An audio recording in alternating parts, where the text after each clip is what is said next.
Good afternoon, YouTube world. Thank you for stopping by my channel, We Focus. My name is Darius Thompson, the creator. And today's conversation I want to have with young men between the ages of 16 and 30. This is going to be a two-part series. In this first part, I'm going to cover some things that you young men should be doing. Now, the first thing I want to discuss that you young men should be doing is you should all be able to read, write, and communicate exceptionally well.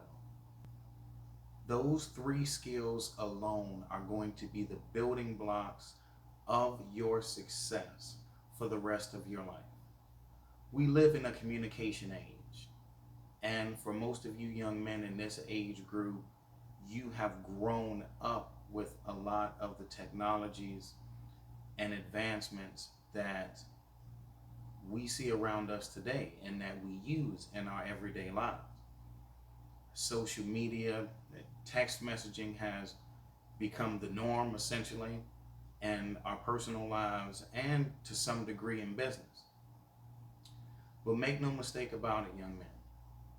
You being able to communicate verbally, to engage in a conversation, looking at another person in their eyes, greeting another man or woman, giving them a firm handshake of admiration and respect for yourself and also for the person with whom you're talking to is invaluable. But in order to become an effective communicator, you need to be able to read well to exceptionally well, and be able to write well to exceptionally well. Those three things are in tandem. They are linked together.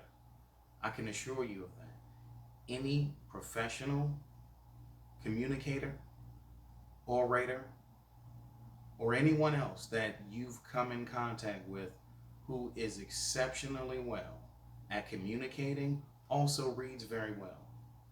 And I'm sure he or she writes very well also. So keep those three things in mind.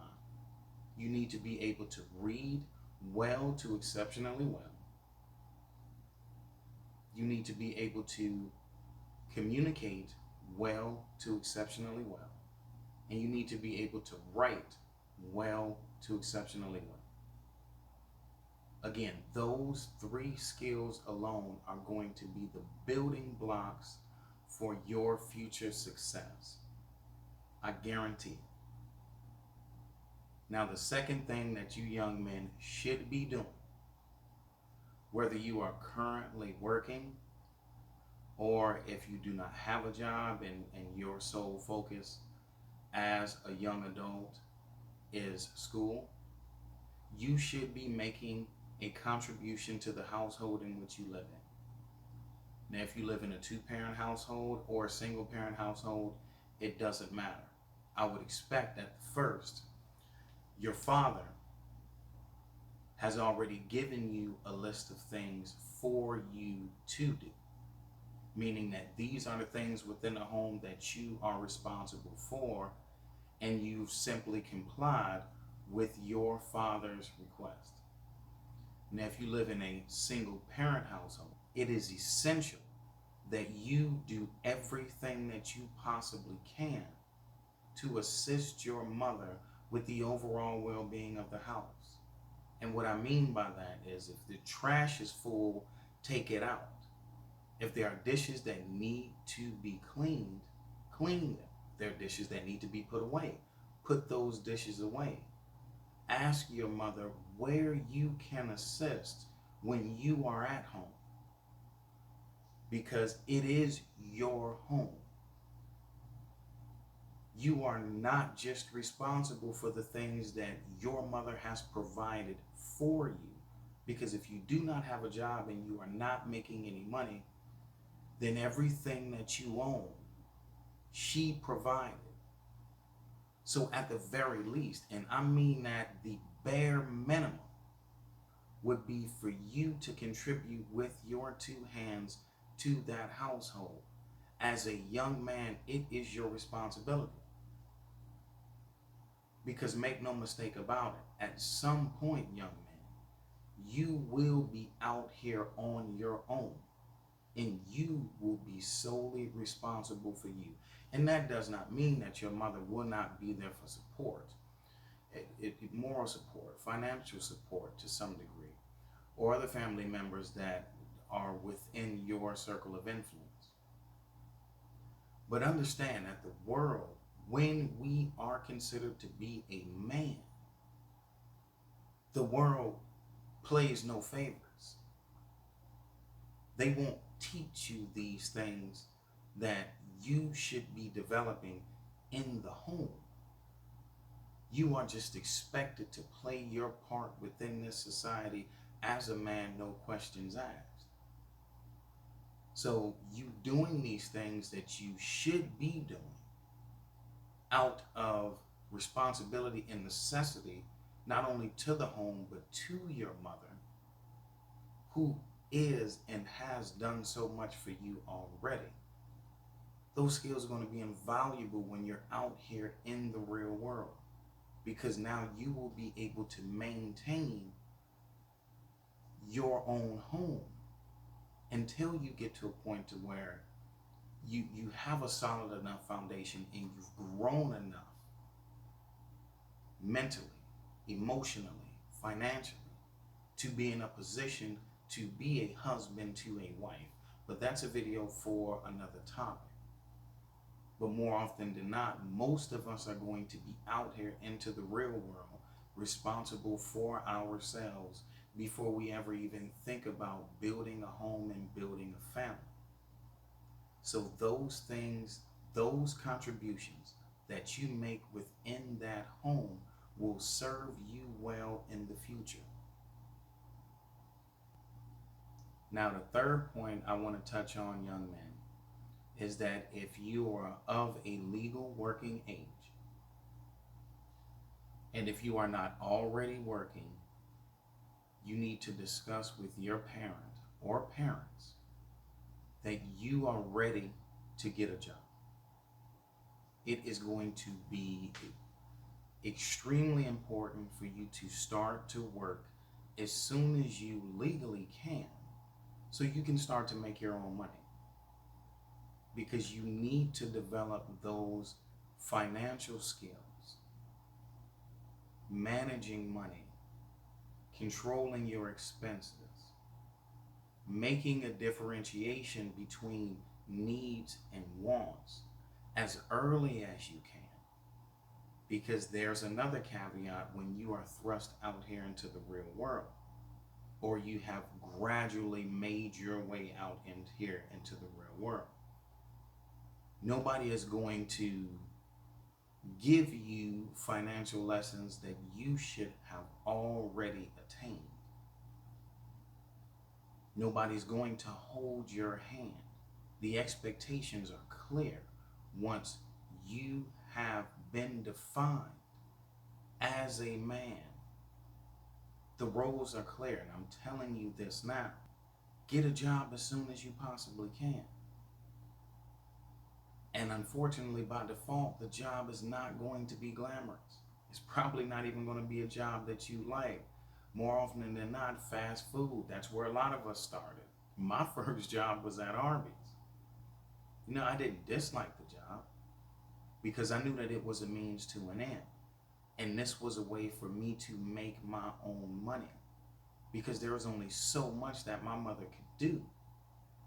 She maintained the household, especially for you children that live in a single parent home, and more than likely it's your mother. She's going through the same thing that my mother went through. With the rent, all the household expenses, the needs of myself and my sister.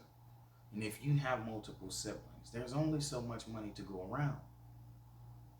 And there's only going to be so much that she can give to you for discretionary spending. Because as a teenager and a young adult, that's going to be your primary focus, is discretionary spending. Those things that you want and that you feel you can't do without. But that's a lesson for another day. But you making your own money will take some of the financial burden off of your parent. And that's also a part of you being a young man, earning a living. Because for most of you, if not all of you watching this, if you do have at least one parent, you are very thankful and you should be very, very appreciative, because everything you have, or most of it, I'm certain, was given to you by that parent. You did not earn it. And there's another hard lesson that you're going to have to understand as well. Once you are out here into the real world, you are not given anything. You earn your way. Now that may sound harsh, but it's the truth. But let me give you some light. You can have anything that you want if you are willing to earn it. That alone, that mentality alone will put you so far ahead of your competition, because have no doubt, within that marketplace that you are now stepping your 2 feet into, it is a competition. You will not be the only man of your age competing for a particular position with a company, or even carving your own path as an entrepreneur, business owner. You're not the only one in the marketplace. You're not the only provider of a particular product or service. You have competitors. But you can also put yourself at the top of the pack too. And we'll get to that in another video. But keep this in mind. It is imperative that you get a job, any job, as soon as you can, and your parents have agreed upon, which I can't imagine why they wouldn't. Because going back to our first point, if you're not already reading, writing, and communicating very well, you will begin now. And as you take 30 minutes or an hour each day, every day, to hone, develop, and master those skills, you will take them with you to that first job. And remember this, it is your first job. It will not be your last. You may not like it, but do your very best, because this is something that a lot of people miss, and unfortunately, it's to their own detriment. You need to start to hone and develop a mindset of being your absolute best. Because if you can be your best at something that you do not want to do or do not like to do, just imagine what you can accomplish when your mindset of being your best is now 100% focused on what you enjoy doing. And if you're lucky, what you even love to do. Now, just to recap, young man, the first thing that we want to do is make sure that we are reading, writing, and communicating well to exceptionally well. The second thing that we want to do is make sure that we are contributing to that household in which we live in. The third thing I want you young men to focus on is obviously getting a job and making your own money. The last point that I want to make, young man, is that you need to find a purpose. And what I mean by that is, if you're not already working, or once you find that first job, again, it's probably not going to be something that you like to do or even want to do. But you are making your own money, and the financial skills that go along with that are going to also be a part of your foundation once you are out here in the real world. But finding a purpose, the easiest way that you can do that is take a sheet of paper and a pen, find a quiet place, and for about 30 minutes, I want you to write down all the things that you like to do. It doesn't matter. Just write them down. Now, put it away somewhere. Leave it for a couple of days, and maybe on the third day, revisit that list. Now, I want you to go through that list from the first thing to the very last thing. And as you're going through, think about those things that you like to do, but you're like, you know what? I can cross that off the list. So go through that list.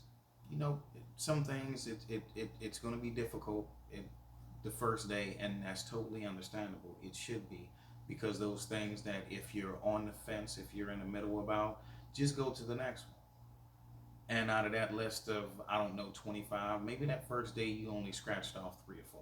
That's fine. Now, each day after that, revisit that list. And what I want you to do is get that list down to at least 5 things. Now, once you have that list down to 5 things, I want you to put that list away. Give it a couple of days. And once you have about 30 minutes to an hour, I want you to take that list out in a quiet place. Think on each of them. Give each of them as much time as you honestly can. Think about how your life would be if you were doing each of those 3 things. You know, where you would be in life. Would you be in the same city, same state? Would you even be in the United States? You know, whatever the case may be, let your mind run free with those last 3 things on that list. And once you feel like you've imagined as much as you can possibly imagine with each of those 3 things, ask yourself this one question. Which one of those things, if I only had to choose one, would I be willing to give my absolute best to? Now, the second question I want you to ask is, which one of those things would I be willing to do for the rest of my life and be proud about it? Be excited by it. Be awakened by that each and every day. The prospects of knowing that this is what I have set myself up to do. This is my path. That's purpose. The one that you choose is my definition of purpose for young men, for men, which one day you will become. Because let me tell you, there are millions of men out here now that do not have a purpose. They are simply existing an average, everyday, mundane lifestyle. And there's nothing wrong with that. I'm not casting any kind of dispersions upon those men, because maybe they don't know what I'm telling you now, or they didn't know what I'm telling you now. And that I wish I knew, honestly, at your age, because I didn't. But these are the keys that I am giving you. And purpose is the master key. Because within this age group of 16 to 30, the younger you are, the longer you have to work at your purpose. Because it ignites something within you. And you are willing to do your absolute best. But remember this, it cannot be about money. It should not be about money. And if you've been watching this closely enough, you would have noticed that I didn't mention money until just now as a cautionary warning. Do not link the two because they are not linked. They are not. Too many people believe it has to be about money first, and they are wrong. Money is a tool. Keep it in its proper place. People, this notion of running after money. If money is a tool, when is the last time you've seen somebody chasing a screwdriver down the street? Or a power tool? You probably haven't. Because it's a tool. It is not something that you chase. It is something that you use. And money is an effect of you being at your absolute best within the purpose that you've chosen. You don't have to chase money when you are one of the best at what it is that you do. The money will come. It is an effect of your contributions, your skill set. Because we are all meant to serve. As human beings, that is our purpose of humanity, to serve one another as best as we possibly can. And when you can align that humanity of service along with your purpose that you have discovered, the sky isn't even a limit. There are no limits. But you have to find it. I can't find your purpose for you. Your mother can't. Your friends can't. No one else can. You have to discover your purpose. And do it as early as you can. Because the alternative is just average. Just doing what everyone else is doing. And I can't imagine that any one of you just want to live this plain, repeatable lifestyle. And there's nothing wrong with that. Finding a good job that pays well, supports the things that you like to do. There's nothing wrong with that. But there are millions, again, millions of people that are unhappy with their very existence at this point in their lives. And they don't know why. They search for these answers. And there's only one question that you need to ask someone. Do you have a purpose? Have you found your purpose?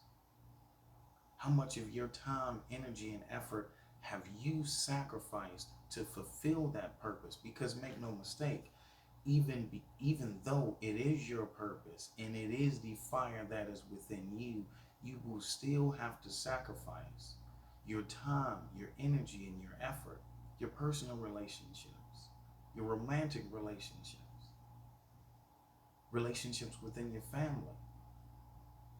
But understand this, the people that love and respect you and admire you for that tenacity, you will not lose.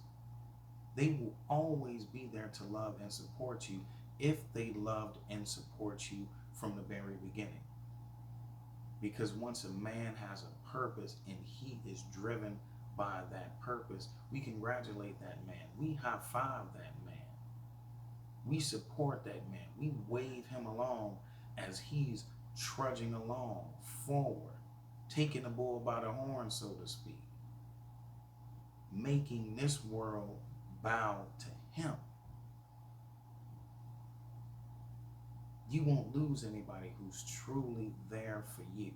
So you don't have to worry about that time, energy, effort that you're sacrificing.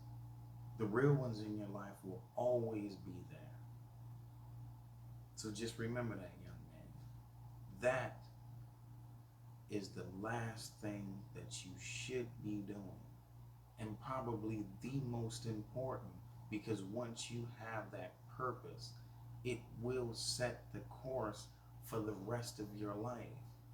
But it will be a life you truly want to live, and it will be worth living. Thank you all for watching, and stay tuned for part 2. where I will go over some things that you young men should not be doing. Thank you again. Bye.